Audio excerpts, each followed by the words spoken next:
মানে যারা যারা দেখেছে তারা প্রত্যেকে চমকে গেছে। তুমিও জানো আমি কি বলছি, যে এইটা কিভাবে বাংলা ছবি। আবারও একসঙ্গে শাকিব খান ও অপু বিশ্বাস আর তাদের একসাথে দেখা যেতে শুরু হয়েছে নতুন করে গুঞ্জন। সাম্প্রতিক একটি ছবির মধ্যে একসঙ্গে দেখা গেছে ঢালিউডের জনপ্রিয় জুটি শাকিব খান ও অপু বিশ্বাসকে। ছবিতে শাকিব খানের গায়ে ছিল পাঞ্জাবি ও অপু বিশ্বাসের গায়ে ছিল একটি বাংলাদেশি থ্রি পিস। ছবিটি ছড়িয়ে পড়তে সামাজিক যোগাযোগ মাধ্যমে ছড়িয়েছে গুঞ্জন। তবে এই ছবি ঘিরে নতুন প্রশ্ন উঠেছে, আবারও কি একসঙ্গে হতে যাচ্ছে তারা দুইজন? এদিকে শাকিব খান ও অপু বিশ্বাসকে নিয়ে প্রতিক্রিয়া জানিয়েছেন টলিউডের জনপ্রিয় সুপারস্টার দেব।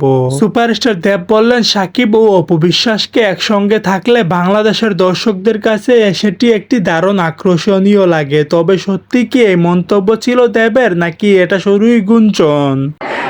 আর যেভাবে আমরা প্রমোট করেছি, যে লোকে যে ছবিটা গিয়ে দেখেছে একদম উল্টো। লোকে একটাই প্রশ্ন করেছে, এটা আমার খুব ভালো লেগেছে, কিভাবে এত বড় সাসপেন্স একজন প্রডিউসার 2 মাস ধরে প্রমোট করার পরেও লুকিয়ে রাখতে পারে। তো হ্যাঁ, সাসপেন্স ছবি লুকিয়ে রাখাটা খুব মুশকিল, কিন্তু মানে এটা কেউ জানে না। আমার কোনো একটা কোনো ফুল স্ক্রিপ্ট পাইনি, আমি কাউকে স্ক্রিপ্ট দিতাম না। সো দর্শক, আজকের এই ভিডিওটি এই পর্যন্তই। যদি ভিডিওটি ভালো লেগে থাকে তাহলে ভিডিওতে একটি লাইক, একটি কমেন্ট আর অবশ্যই চ্যানেলটি সাবস্ক্রাইব করতে ভুলবেন না।